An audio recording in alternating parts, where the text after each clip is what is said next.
you, sir. Love you. We have Yes, been sir. Yes, sir. joined by Rashad Robinson from Color of Change and Alphonso David, who oversees the Global Black Economic Forum for Essence and is working on quite the venture to ensure that black folks turn out to vote in November. So, Alphonso, we'll start with you and then come to you, Rashad. Talk to us about what you have going on.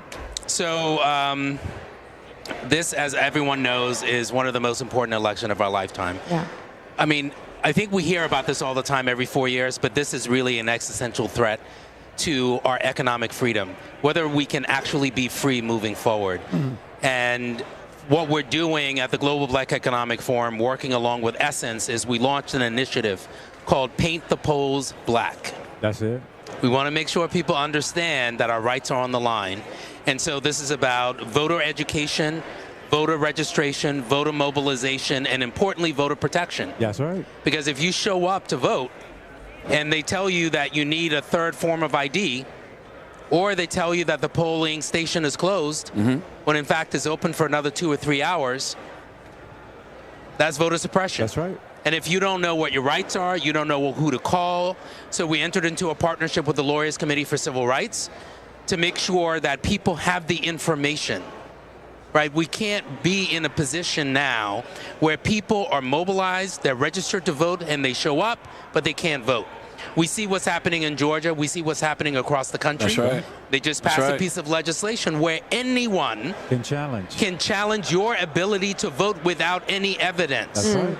So you may register to vote, show up to vote in a month from now, 2 months from now, then they tell you you're no longer in the voting rolls. No one told you. That's right. What do you do? Yeah. Vigilante democracy. That's right. exactly. Exactly. We know they love to deputize authoritarianism. themselves. Right. Yeah, Exactly. but it's vigilante. You're empowering these carry, all these days, these people got carry laws, right? Yeah. Open carry laws. Yeah. And now I can come to you and check you on whether or not you can vote. Right. That's Until a bunch of insane. black folks start showing up with guns to check white people if There they it is. got got the right to vote, then you'll see those laws change. I want to bring in Rashad Robinson in the conversation, who runs Color of Change. And I think for a lot of us who have worked in this space, covered politics for a long time, you guys are household names for us. We know your organizations and what you do, but for a lot of the people out there, they may not know what Color of Change is and the significance of your organization. Yes. You are a civil rights organization. The unique thing about your organization, you'll correct me if I'm wrong, you don't take corporate money. Correct. So you are not beholden to anyone's agenda. So you can be truthful and stay true to the agenda and goals of the people. Talk a little bit about what Color of Change does and your role in that organization. Yeah, so Color of Change is going to be 20 years old next year. Wow. So as a next generation Unbelievable. racial justice organization, it's incredible. And we were actually founded in the aftermath of Hurricane Katrina. And that's important because it does speak to what you were just saying, Tiffany. We were founded when black people were literally on their roofs begging for the government to do something and left to die. And that moment, that really illustrated a whole set of things that we already knew, right? Yeah. Geographic segregation, generational poverty, the impacts of what's been done to our planet and so many other systems. But at the heart of it, no one was nervous about disappointing black people. Yeah. At all. And That's if right. folks are not nervous about disappointing your community, it doesn't matter what kind of research report you have that illustrates a bunch of facts and That's figures. real. Doesn't matter what kind of app you have. You can't code your way out of systemic oppression. You can't nonprofit executive direct your way out of systemic oppression. And so what we do is we leverage people power and narrative change. We were founded with a single email to about 1,000 people saying, join a new movement. And since then, we have grown to a movement of millions of folks, black people and allies of every race. And we run strategic campaigns. And so you're not going to see a campaign from Color of Change that says, tell Mitch McConnell to stand up for affirmative action. Because who cares how many people sign that petition? Mitch McConnell's not going to stand up for affirmative action. But That's real. Right? But It's a waste of time. But there are corporations that say buy our products or use our services. That's right. And we can't have them, coming to us by day and then taking away our vote by night, taking away our freedom by night, taking away our ability to access education and employment opportunities. And so the millions of members at Color of Change, we leverage them 365 days a year. And so that's not just about coming out to vote. Yeah. And so one of the things that's been really exciting is the work we've been doing around prosecutor reform, because so much of the criminal justice system, we get angry about what's happening. And so over the last several years, we have both put prosecutors in office and we've taken some out. And what we do is we leverage our members to use technology, and we built this back-end system that allows our members to reach out to irregular voters, voters who don't show up to every election. Oftentimes they don't care about what's happening at the top of the ticket. And we give them very real things to do, but we also let the prosecutors know that when we endorse them, we're gonna put you in there, but we might take you out. And over time, we're going to show up after the election for accountability. And so up and down the ballot, we try to do that. We've endorsed, obviously, Kamala Harris this election cycle, but we've also, over the years, pushed Vice President or Senator Harris. But that is actually how democracy works. That's right. That's right. That is what we have to do. And so part of what does it mean to be not just present, not just visible, but powerful is our ability to constantly be in this space. We also endorse Andrew Gillum up here. Yes, I love that. And that's my dear brother. And we've worked with all of you on this stage in different ways. You know, it's so interesting as we sit here. We've been talking about it every day, but as we're sitting here, you talked about holding folks accountable, including prosecutors that you would both support and not be afraid to take out. And as you said that, there were a couple of mayors that walked by. Eric Adams, well, and you haven't seen him yet, but the mayor of Chicago is also walking by. Thank you. I was okay. I was definitely about to call him the mayor of Baltimore's name. But I was thinking, Alphonso, if you could weigh in here on the importance of not just engaging folks around the voting part of our civic responsibility and engagement, but also on the accountability part. We have a job to do, just like they have a job to do for us. We pay them. Right. So what happens on the other side of the election? Look, I think as we talk about the importance of voting, if we don't hold our elected officials accountable, we devalue our vote. Yeah. Sure. Right, so if you show up to vote for an elected official and you cast your ballot, and then 6 months later or a year later, they fail to follow up on their promises, your vote is devalued. And you're telling them that your vote is devalued. So it's important that we hold them accountable. It's important that we follow up. And all of our organizations, the Color of Change, the Global Black Economic Forum, we're here to make sure that we hold these elected officials accountable.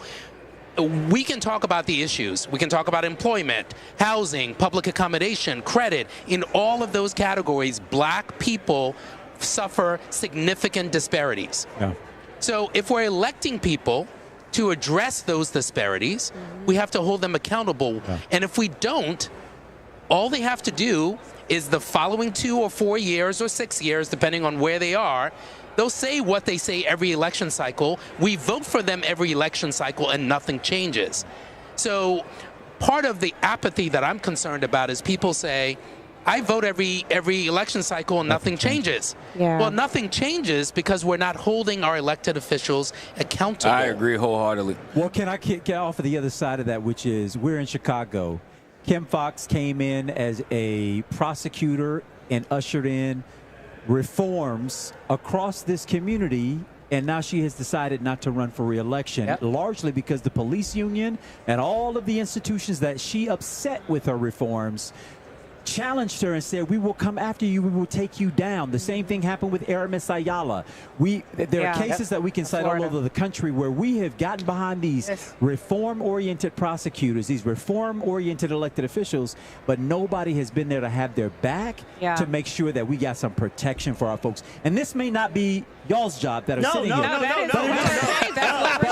That is exactly what it is. That he does specifically. That is our job, and Kim was the first prosecutor we elected. We actually then showed back up for her re-election, and I remember we had people at the doors knocking, our members at the doors knocking, and this is just important for the community to understand. We had people knocking before COVID hit, and we had to go everything digital, and folks were mad at her for prosecuting R. Kelly, and mad that she didn't prosecute Jussie Smollett.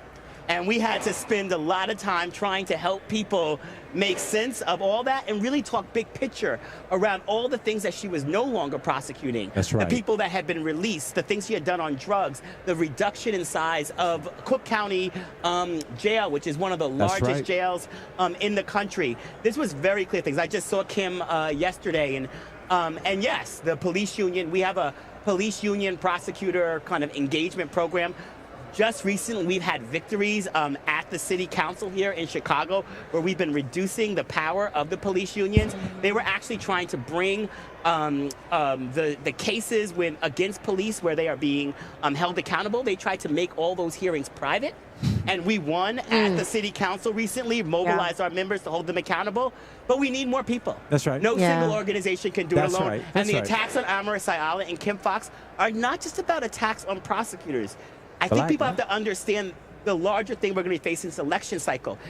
They are not attacking Kim Foxx the same way they are attacking Larry Krasner, the district attorney in Philadelphia, who's doing the similar work. They are attacking them in very unique ways, going after them as black women, going after their families, working to try to make them unsafe. And part of the work that has to be sort of recognized, the muscle we have to build in our community is understanding that we won't have good people to go in those positions if we don't sort of constantly build power to protect. Recognize accountability and protection have to go hand in hand. That's right. When someone does the things that we want them to do, we have to champion it, not just so that they see it, but others who might not yet be there see that there is hope on the side of freedom, there's hope on the side of doing the right thing. Agreed. I know. Oh, just really quickly, I just want to say, I think that's such important work, Rashad, because Republicans take a victory lap frequently on the First Step Acts. That is at the federal level, and they are eroding what that did at the federal level. At the local levels, the First Step Act is called the First Step Act because there needs to be a second step and a third step and a fourth step. All those federal policies only apply to federal police, and not local police. And over 80 to 85% of people are prosecuted and put behind bars at the local level. Right. So yes, we can win a lot of things at the federal level, and we should, but so much of this happens at the local level. And parenthetically, just so that we keep some context of the national election, Donald Trump wants to give immunity to all law enforcement officers. Thank you. Okay? Thank you. So let's be clear about the differences as well as this delves down But a black into the man who positions. want to know what the Biden administration has done, think about what it would mean for you to have a Donald Trump who wants to grant every law enforcement officer immunity for whatever they do. Immunity. And let's be clear.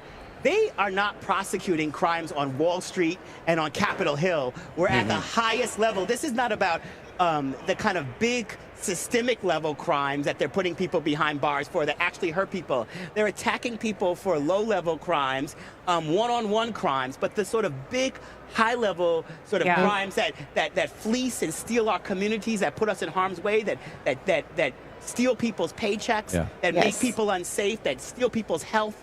Those things are not being prosecuted at the high level. That's right. Lenard was going to weigh in. Yeah. Oh, no, I was thinking about something else earlier. You know, Tiff referenced a victory lap.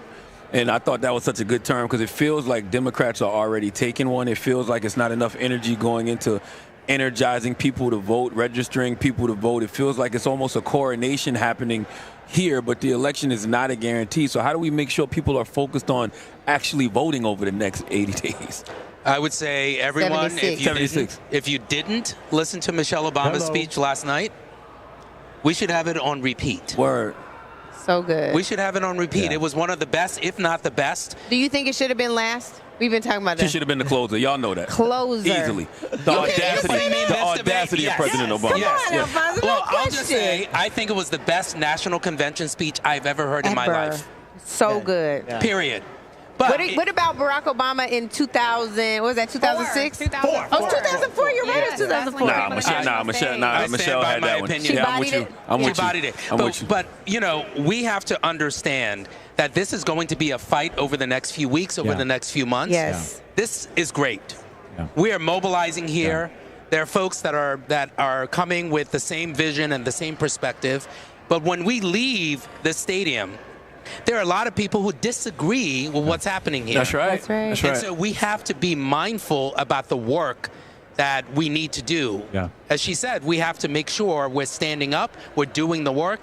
And for those who think that we've won this election, you just have to talk to people in your own family. That's And right. that's it. That's So right. we People that you know. appreciate y'all so much. Well, he just said something that's Yes. real, though. An event like this energizes the opposition. They're watching it. They're That's watching right. it. Yeah, We tearing it we apart. also shouldn't be afraid of our own shadows. That we can stand in excitement and victory and enjoy about our nominee. But what people don't get to see at their home screens is what these delegates are doing during the day. I've been a delegate several times. They're in workshops. That's right. They're learning trainings. They're doing door-to-door training in the morning all the way up until they have to check in here in the afternoon. So I don't want folks to have the illusion that they are in any way drunk with joy and not sobered by the work that lay ahead. And speaking of, Can I just yes, invite and we're people- going to close out with Rashad. Speaking of the work, we all got to go do it. Rashad, we're going to close out with you. I just want folks to join us over the next 76 days in doing voter contact work. Yeah. We are in Michigan, we are in North Carolina, we are in Pennsylvania, we are in Wisconsin. And so people, we are having a conversation, we are doing analysis, and if people want to know how to take action, join us at the Color of Change PAC. Yeah. We are going to be doing, volunteers will be reaching the voters who are not yet voted, not yet committed to vote, voters who may have skipped some elections, and we are going to be communicating, engaging, and so you can text the word commit to 55156.